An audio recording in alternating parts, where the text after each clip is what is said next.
সরস্বতী পুজো মানে আগের দিন থেকে স্কুলের শেষ বেলায় সকলে মিলে আলপনা দেওয়ার হিড়িক, ভোরে উঠে অঞ্জলি দেওয়ার জন্য প্রস্তুতি নেওয়া, আর তা না হলেই প্রসাদ মুখে দিয়ে ঠাকুর দেখতে যাওয়ার উচ্ছ্বাস।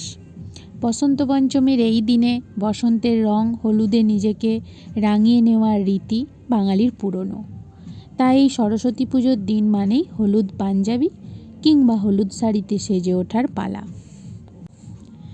বইয়ে বেলপাতা রাখা থেকে লুকিয়ে ক্রাশকে দেখা, আমাদের সরস্বতী পুজো মানে একরাশ স্মৃতি।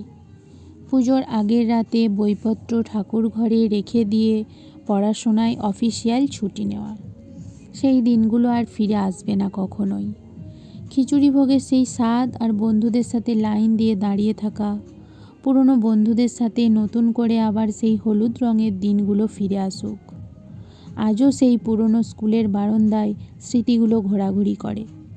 কুল খাওয়া নিয়ে সেই যে মানত করা, পুজোর আগে কুল খাবো না, সেই বন্ধুত্বগুলো ঠিক সরস্বতী পুজোর প্রথম পলাশ ফুলের মতো সুন্দর আর স্নিগ্ধ ছিল।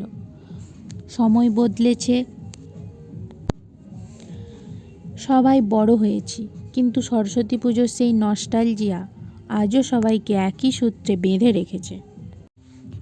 কুয়াশার বেড়া ভেঙে দিয়ে ভোরবেলায় দুধ সাদা আলো উপচিয়ে পড়ে ঘাসে, বাসন্তী রঙে সাজানো গাঁদার মেলায় বাতাসে বাতাসে পঞ্চমী সুর ভাসে।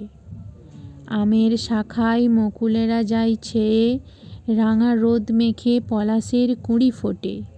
উষাময়ী দেবী এসেছে খবর পেয়ে, ভোর পাখি বাণী বন্দনা গেয়ে ওঠে। সরস্বতী মার চরণ দুখানি ছুঁয়ে প্রার্থনা করে সহজ পাঠের ছেলে। কুয়াশায় ঢাকা যত আবছায়া ধুয়ে, দাও মা তোমার জ্ঞানের গরিমা ঢেলে। সদ্য ফোটা ফুলেদের দৌড় দেওয়া, আলোতে ভরুক কুয়াশার ধোঁয়া চিরে। বাতাবি ফুলের গন্ধ মাখানো হাওয়া, যত আবছাওয়া মুছে দিক ধীরে ধীরে। সরস্বতী মার চরণ দুখানি ছুঁয়ে প্রার্থনা করে সহজ পাঠের ছেলে। সদ্য ফোটা ফুলেদের দৌড় দেওয়া, আলোতে ভরুক কুয়াশার ধোঁয়া চিরে। বাতাবি ফুলের গন্ধ মাখানো হাওয়া।